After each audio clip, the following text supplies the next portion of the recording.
Saúde a igreja com a paz do Senhor. Amém. Uma alegria estar aqui com a igreja. Muito obrigado, pastor, pela oportunidade. Que Deus continue abençoando e honrando.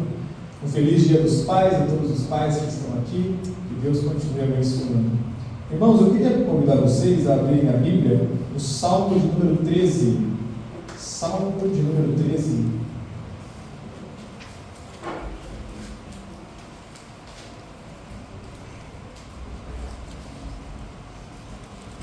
Salmo de número 13, do versículo 1 ao versículo de número 6. Quem encontrou, diga amém? Amém. Diz assim a palavra do Senhor: Até quando, Senhor, te esquecerás de mim? Será para sempre? Até quando esconderás de mim o teu rosto? Até quando terei de lutar com a angústia em minha alma, com a tristeza em meu coração a cada dia? Até quando meu inimigo terá vantagem sobre mim? Volta-te e responde-me, Senhor meu Deus. Restaura o brilho de meus olhos ou morrerei. Não permitas que meus inimigos digam: nós o derrotamos. Não deixes que se alegrem com o meu tropeço. Eu, porém, confio em teu amor. Por teu livramento me alegrarei. Cantarei ao Senhor, porque Ele é bom. Amém? Podemos sentar?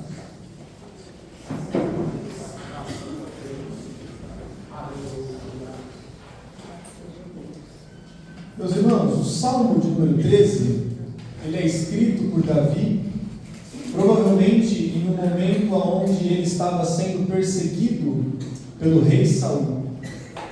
Deus levanta Davi em meio a uma dificuldade que está acontecendo no reino de Israel, e por Davi estar ali tendo destaque, nós vemos a perseguição do rei Saul para com este jovem, para com este rapaz.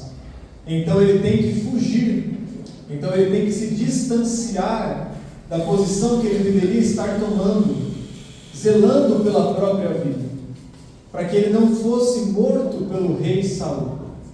E nós vemos aqui um lamento por parte de Davi.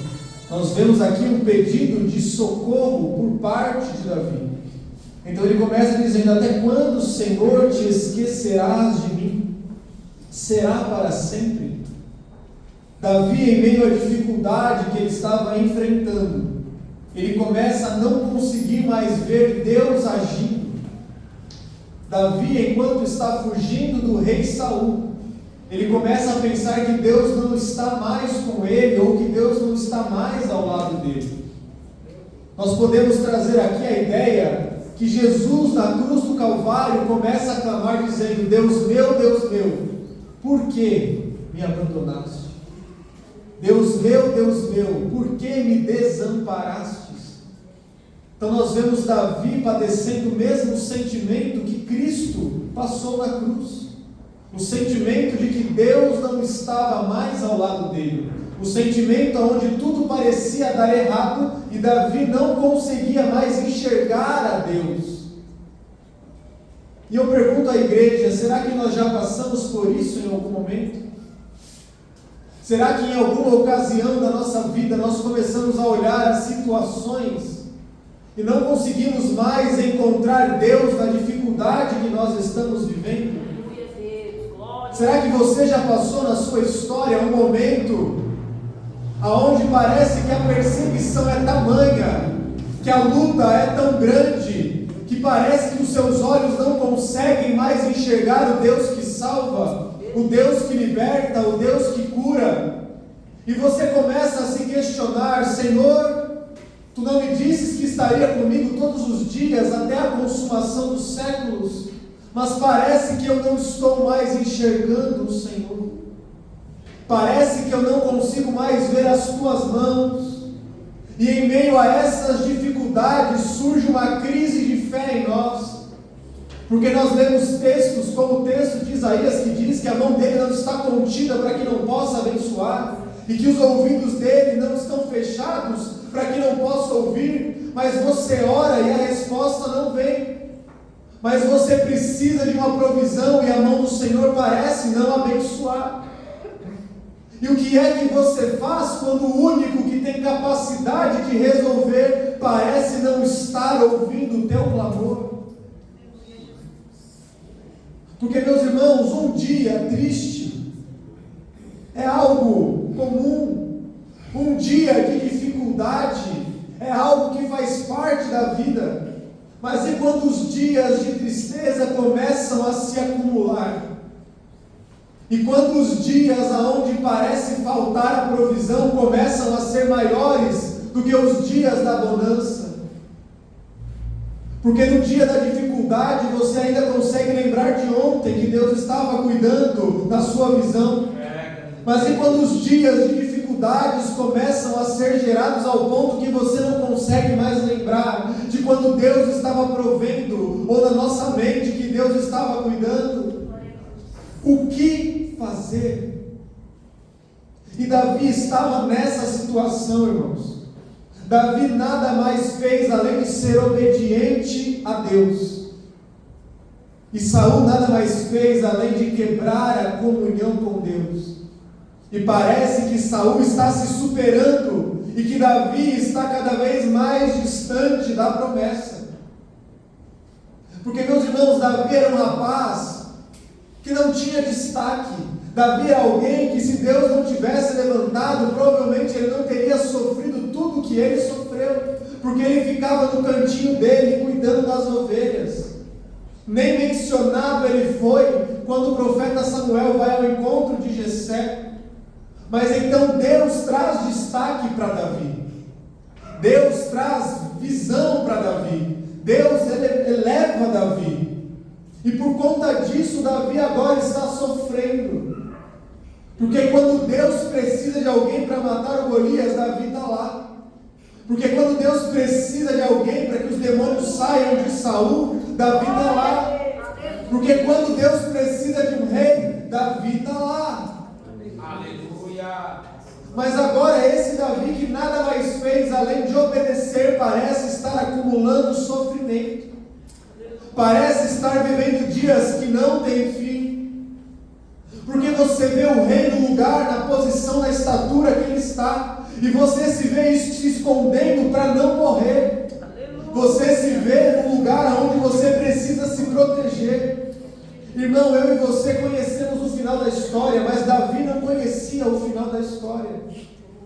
Davi estava em uma posição onde todos os dias ele poderia morrer.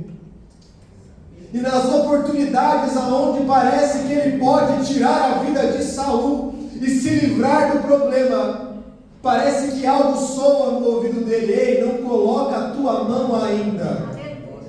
Não coloca a tua mão ainda, porque eu ainda estou cuidando de você.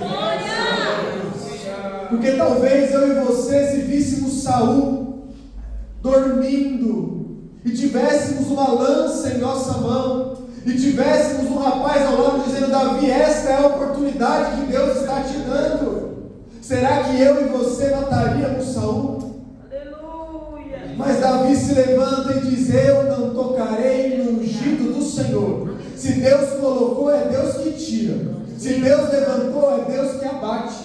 Se Deus consagrou, é Deus que desconsagra. Eu não vou colocar as minhas mãos. Glória a Deus. Aleluia. Só que isso se acumula. E nós sabemos que Davi era homem como nós somos. E você não duvida que quando Davi deixa de matar Saul, ele volta a se esconder e começa a pensar: será que eu não devia ter matado ele? Porque às vezes nós nos arrependemos de fazer o bem. Porque às vezes a oportunidade de chegar aonde nós queremos tem uma forma mais fácil. E nós obedecemos a Deus e não passamos por cima. Mas depois o inimigo começa a falar: será que não era melhor você ter feito desse jeito? Será que essa não era a oportunidade que Deus te deu para alcançar o reinado? Agora que você não matou Saul, você nunca vai chegar lá. E Davi começa a remoer isso. Então Davi começa a dizer: Senhor, até quando se esquecerás de mim? Mas eu creio na palavra que diz: ainda que a tua mãe e que teu pai possam te esquecer, eu, o Senhor, nunca me esquecerei de você. Eu, o Senhor, nunca te desampararei. Porque Deus permite o abandono na cruz, na pessoa de Jesus, para que Ele nunca mais tenha que te abandonar. Glória a Deus. Porque Deus abandona Jesus na cruz para olhar para você hoje e falar: porque a justiça foi feita em Cristo, hoje nada me tira do teu lado, hoje nada me afasta de você. Pode a vida, pode a morte, pode os potestades, os principados, nada te separará do amor de Deus. Nada te separará do amor de Deus. Nada te separará do amor de Deus. E Davi continua dizendo: até quando terei que lutar com a angústia em minha alma? E nisso você entende uma coisa: é como se Davi estivesse lutando com ele mesmo. Algo diferente do que nós vivemos, né? Imagino que ninguém aqui luta contra si mesmo todos os dias. Onde a tristeza da tua alma tenta invadir o teu ser, mas você ainda tenta resistir, dizendo: não, vai dar certo, as coisas vão voltar para o lugar. Mas então a tua alma começa de novo: ei, vai dar tudo errado. E você começa a lutar dizendo: calma, vai dar tudo certo. Só que chega uma hora que você pergunta: até quando? Até quando? Até quando eu vou ter que lutar com a minha alma por causa da angústia? E isso me faz lembrar de outro salmo de Davi. Davi começa a olhar para trás e se lembrar dos dias em que ele andava em procissão à casa de Deus. Nos dias onde ele estava no santuário glorificando a Deus. Os dias de alegria parecem estar tão distantes agora, e ele começa a se lembrar e começa a perguntar: por que é que está abatida, ó minha alma? Por que te perturbas dentro de mim? E a resposta dele é: espera em Deus. Espera em Deus, pois ainda o louvarei. Porque Ele ainda é o meu auxílio, porque Ele ainda é a minha fortaleza, porque Ele ainda é o socorro bem presente na hora da angústia, porque Ele ainda é o alfa, porque Ele ainda é o ômega, porque Ele ainda é o princípio e Ele já está lá no final, porque Ele ainda é o cordeiro que tira o pecado do mundo, porque Ele ainda é a rosa de Saron, porque Ele ainda é o leão da tribo de Judá. Ele é o mesmo. Ele é o mesmo, Ele continua o mesmo. Mas Davi tem dificuldades de entender, porque ele era gente como a gente.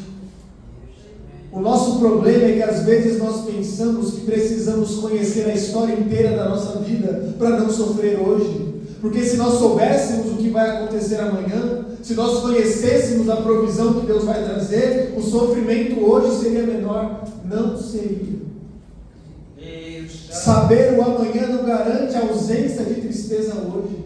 E às vezes Deus não vai te falar quando o socorro vai vir, mas Ele te garante: o socorro virá. O socorro vai chegar. A porta vai abrir. Você vai atravessar o mar. E como diz o hino, se o mar não se abrir, Deus te leva por cima das águas. Porque nada tem o poder de tirar o controle de Deus. Se os mares não se abrem, Ele faz você andar por cima como Pedro andou. Se você não anda por cima, Ele abre um caminho no meio do mar. Se você precisa de sede, Ele faz rio em meio ao deserto. E se você precisa passar, Ele tira o rio e faz o caminho. Porque para Deus não há problema em te socorrer. Para Deus não há problema em ser socorro para você. Só que o problema que nós temos é que quando Deus envia ou permite uma prova, nós achamos que Ele está nos castigando. Só que a verdade é que Deus quer nos ensinar uma lição. E eu preciso te dizer algo esta noite. Se você e eu não aprendermos a lição, nós nunca vamos passar deste lugar. O povo de Israel passou 40 anos no deserto, porque não aprendeu. E a história bíblica diz que em aproximadamente, irmãos, 1 ano, o povo de Israel chega nas redondezas da terra prometida. Está lá em Números capítulo 12. E depois de 1 ano dessa jornada que acontece, Moisés envia 12 espias. 10 voltam dizendo: lá tem gigante, nós nunca vamos alcançar este território. Mas Caleb e Josué falam: ei, se o nosso Deus nos deu esta terra, nós vamos alcançar. Glória a Deus. Só que nós falamos aleluia agora. Mas os 3 milhões de homens e mulheres que ouviram isso quiseram matar Caleb e Josué. E começaram a murmurar dizendo: Moisés nos tirou da terra do Egito para nos fazer morrer no deserto. Só que, irmãos, isso só havia passado 1 ano. E por causa da murmuração dessas milhares de pessoas, Deus diz: agora vocês vão passar 40 anos no deserto. Vocês vão padecer 40 anos no deserto. E só a próxima geração vai entrar na terra. Porque não aprenderam a lição. Grande Deus. Porque não aprenderam a lição. Irmão, Deus não permite prova por acaso. Verdade. Deus não permite prova à toa. Se Deus permitiu essa prova para você viver, primeiro é porque Ele confia em você e sabe que você vai vencer. Glória a Deus. Segundo, porque você precisa passar por isso para chegar aonde Deus quer te levar. Glória a Deus. Irmão, José não ficou 16, 15 anos sofrendo como preso, não ficou sofrendo como escravo, porque Deus queria que ele chegasse com 30 anos como governador. Não, cada etapa que ele passou, Deus ensinou algo a ele. Verdade. Quando José chega como governador do Egito, ele conhece a escravidão, ele conhece as prisões, ele conhece os alimentos, ele conhece a arquitetura, ele chega lá pronto para governar o Egito. Mas se ele não passa por isso, ele não tem estrutura para viver as promessas que Deus fez para ele. Então acalma o teu coração. Se Deus falou que vai acontecer, vai acontecer. Se Ele falou que a porta vai abrir, a porta vai abrir. E eu venho dizer algo para você, irmão: a bênção já está pronta, a porta já está pronta, a bênção material, espiritual, ministerial já está pronta. O que não está pronto somos nós. Então, se nós corremos em nos aprontar, a bênção chega mais rápido. Porque a palavra diz que nós não precisamos desesperadamente ir atrás das bênçãos. Se nós estivermos no caminho do Senhor, as bênçãos estão no meio do caminho. Eu não vou atrás da bênção, eu vou atrás de Cristo. E enquanto eu vou no caminho que é Cristo, as bênçãos estão no meio. Eu só vou recebendo. Mas se eu paro, porque no meio do caminho tem espinhos, eu não vou alcançar a bênção que tem no meio do caminho. Então a palavra de Deus para você hoje é: seja perseverante. Seja constante. Não pare, não deixe a dificuldade fazer você estagnar no meio do caminho, porque você vai chegar aonde Deus te prometeu. Os teus filhos vão viver as promessas que Deus prometeu para eles. Porque a palavra de Deus não é para jovens, não é para adultos, não é só para anciãos. Joel diz que Deus tem plano com os anciãos. Joel diz que Deus tem plano com os jovens, que Deus tem plano com os filhos e filhas, que Deus daria sonhos aos idosos, que Deus daria visão aos jovens, que toda a carne receberia o poder do Espírito. Então não pense que a tua idade te impede de viver os propósitos dele. Seja muito novo ou seja avançado, Deus tem plano contigo nesta terra. Se você está aqui hoje, é porque o plano dele não acabou. Porque no dia que o plano dele se findar, cuidar, você estará nas mansões celestiais. Porque aquele que começou a boa obra é fiel. Aquele que começou a boa obra é fiel. Ele é fiel e está aqui dizendo para você: eu vou concluir a história que eu comecei com você. Aleluia! Porque o que Deus tem para você não vai parar aqui. O que Deus tem para você não vai ficar nesta geração. Deus disse muitas coisas a Abraão que Abraão nunca viu, mas que hoje somos frutos da obediência de Abraão. Então seja obediente à voz do Espírito. Glórias a Deus. Seja obediente ao que o Espírito Santo está mandando você fazer. Você entendendo ou não entendendo. Você compreendendo ou não compreendendo. Deus amado. Porque Isaías vai dizer: os meus caminhos são maiores que os seus caminhos. Os meus pensamentos são mais altos que os seus pensamentos. A palavra diz: eu não tenho plano de desastre, mas plano de paz. De trazer a conclusão dos propósitos do teu coração. Então, por que é que a tua alma está abatida? Por que é que o teu coração anda inquieto? Espera em Deus. Espera em Deus. Nós precisamos entender os tempos e as estações. Eclesiastes 3 diz: há tempo de chorar e há tempo de se alegrar. Louvado seja o teu nome, Senhor. Há tempo de sorrir e há tempo de sofrer. Há tempo de ajuntar, mas também há tempo de deixar de lado o que não está mais fazendo bem. Deus é fiel. Mesmo que doa. Assim mesmo. Deus diz para você: se tem algo que eu já falei que é para você abandonar, abandona hoje. Glória a Deus. Se tem algo que eu já falei que não é mais para andar com você, para de andar com isso hoje. Glória a Deus. Porque isso está impedindo os planos que eu tenho contigo. Aleluia. Para de ter comunhão com aquilo que não tem comunhão com Deus. Aleluia. Deus, desde o Éden, desde a criação, fez separação entre a luz e as trevas e viu Deus que era bom. Não queira trazer para perto de você aquilo que Deus não está por perto. Não coloque dentro da tua casa aquilo que Deus não colocaria no céu. Nós precisamos entender os tempos e as estações. Senão nós vamos estar rindo quando deveríamos estar chorando. Porque o choro também é pedagógico. O choro também faz parte do crescimento que Deus tem para nós. Quantos frutos nós vemos que nasceram do choro?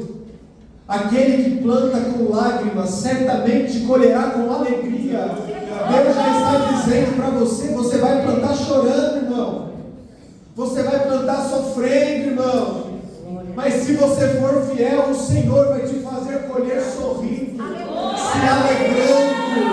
Aleluia.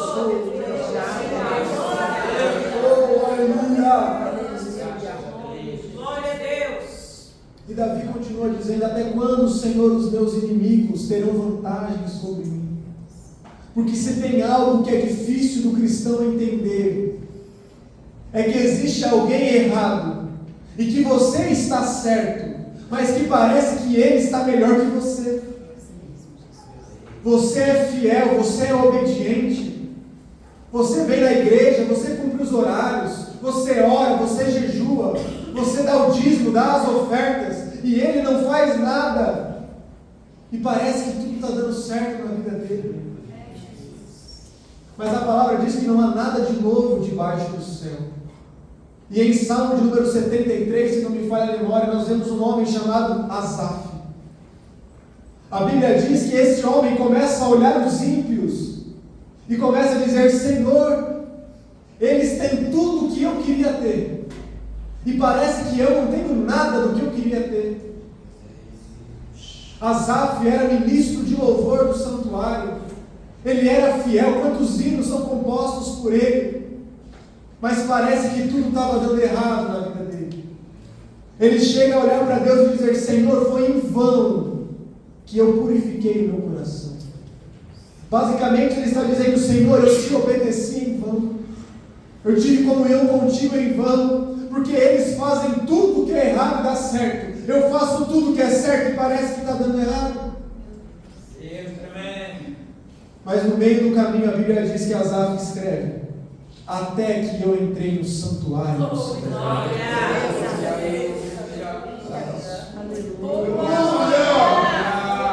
Até que eu entrei na presença do Senhor. E Deus me mostrou que os ímpios estão em pisos escorregadios.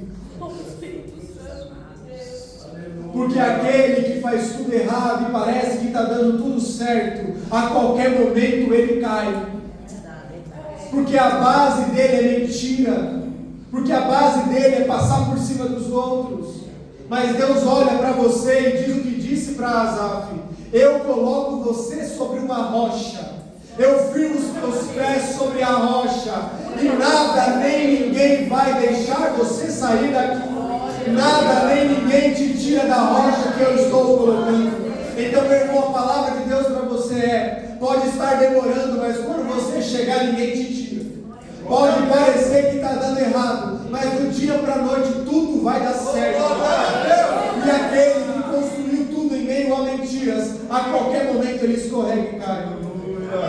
E Asaf termina dizendo: quem tenho eu além de ti, Senhor?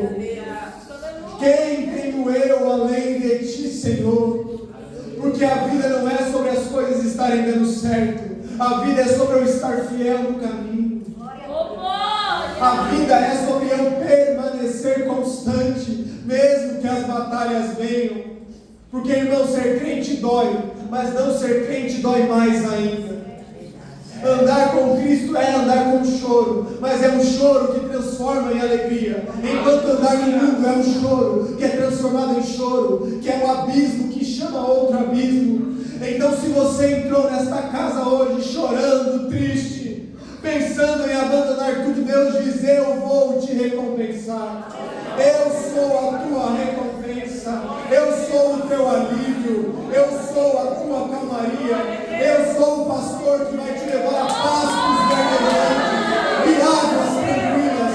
E ainda que você passe pelo vale da sombra e da morte, não tema nada, não tema ninguém, porque eu sou o Senhor. Eu sou.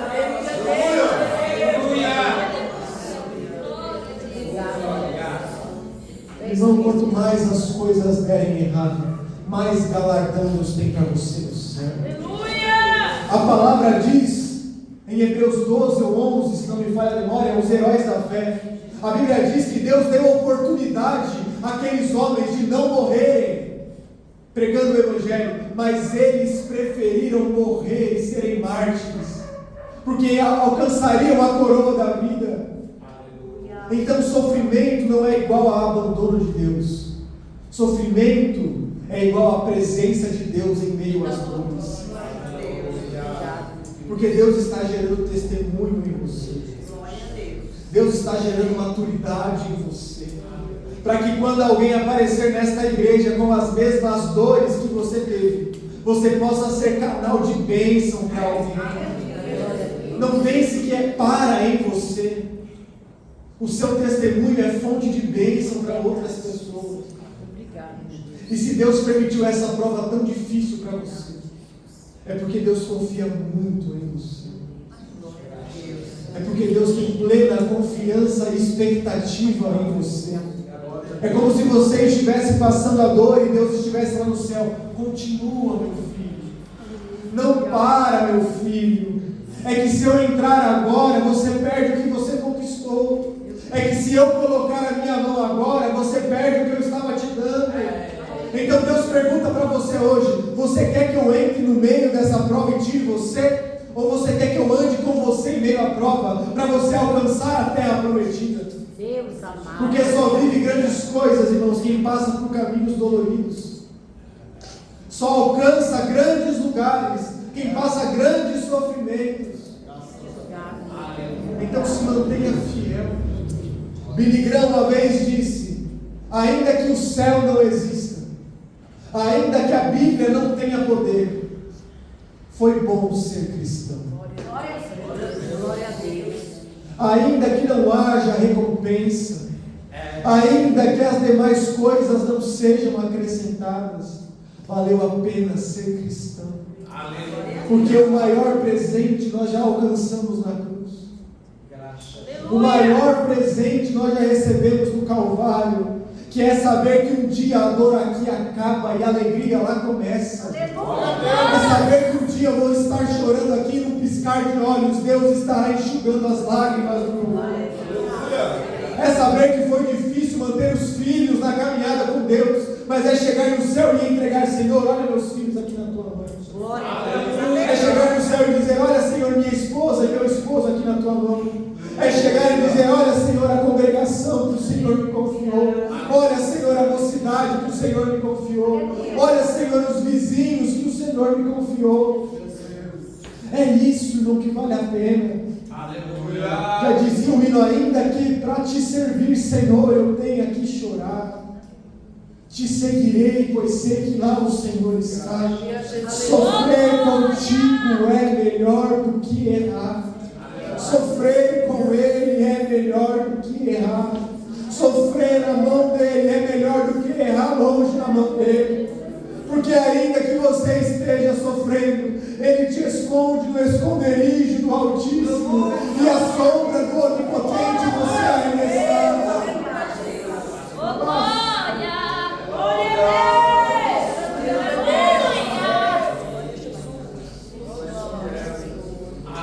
Mas é lindo porque os salmos de Davi nunca terminam sem esperança. E ele diz, Senhor, restaura o brilho dos meus olhos, senão eu morrerei. O que ele está dizendo é, Senhor, eu olho para frente e eu não enxergo mais nada. Senhor, eu olho a minha vida daqui para frente, eu não entendo o que está acontecendo. São dívidas se acumulando, são dores se acumulando. Então, Senhor, eu preciso que restaure o brilho dos meus olhos, senão eu vou morrer. Se a minha esperança acabar, eu não consigo acordar amanhã. Se a minha expectativa morrer, eu não tenho para que acordar amanhã. Então a oração de Davi é, Senhor, restaura o brilho dos meus olhos. E eu creio que Deus está restaurando o brilho de muitos olhos. Você que não enxergava o palmo à frente, Deus está abrindo a tua visão nesta noite. Você que se esqueceu das promessas, Deus está te lembrando das promessas.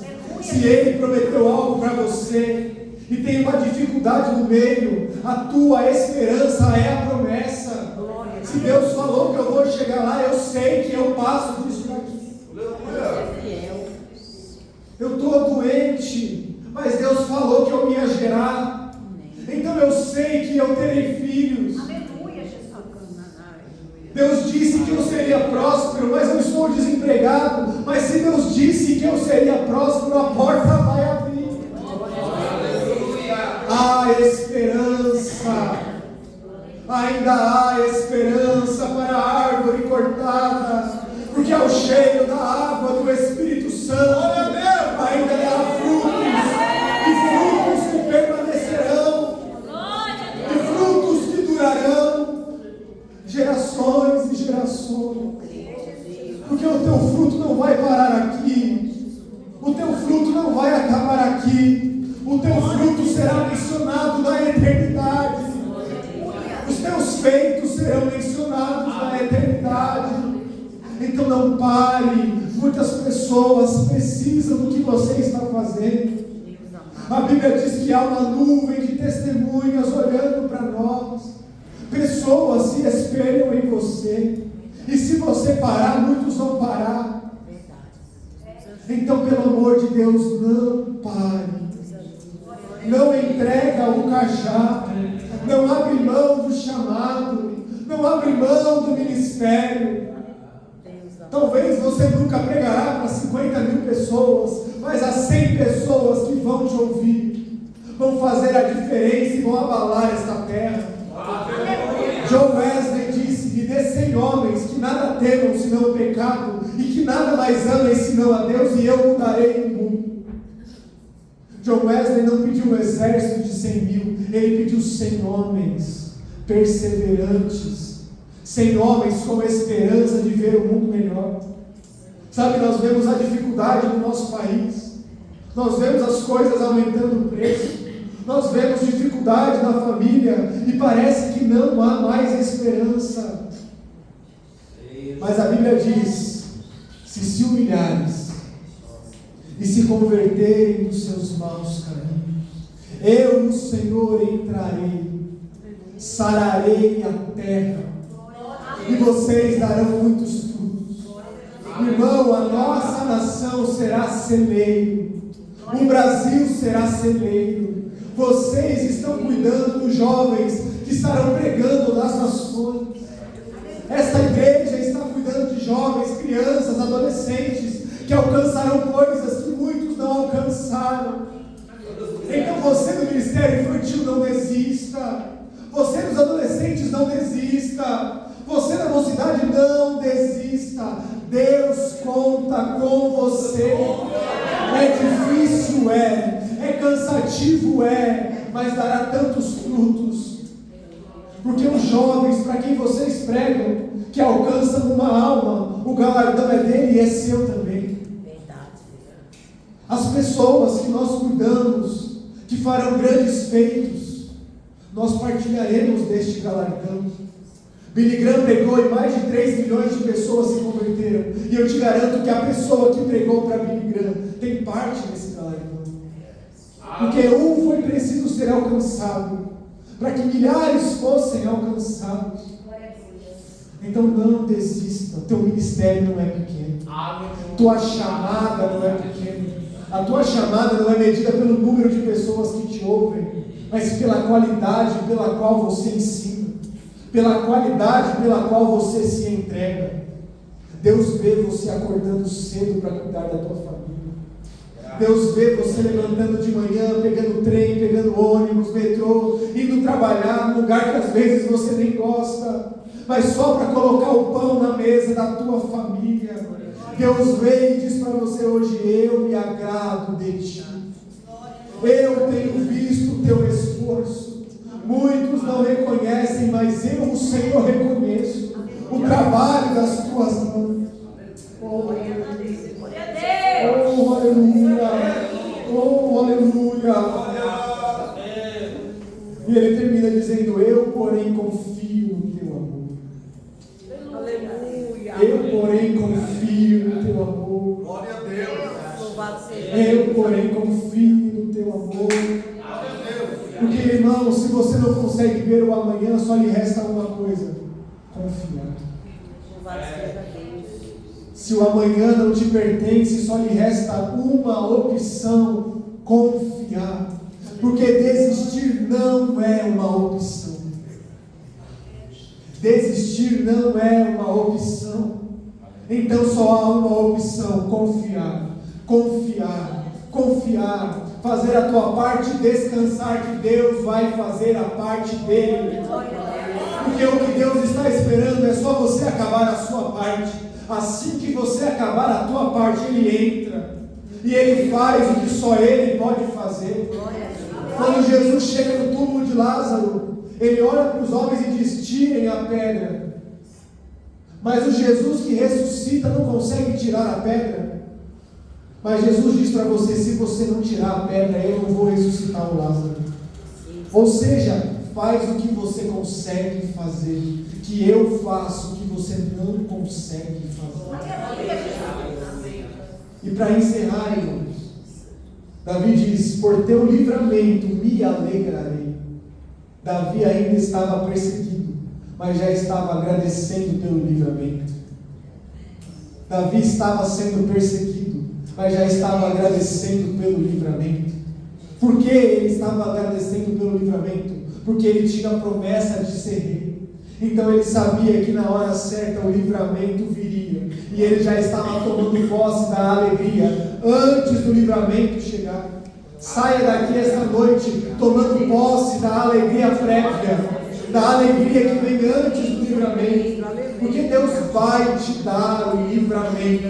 Então pare de ficar triste esperando o livramento. Ei, irmão, se alegre agora em diante, porque o livramento vai chegar. O livramento vai chegar. Deus diz: esta peleja não tereis que pelejar.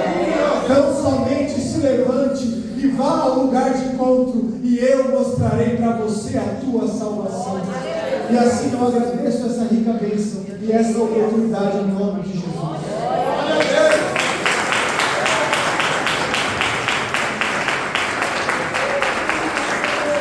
É para o Senhor Jesus.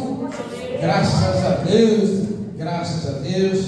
Que Deus continue abençoando o pastor Lucas. Aleluia. Que Deus continue abençoando a sua igreja. E vamos para nossas casas abençoados de posse desta palavra. Chegou a esposa, né?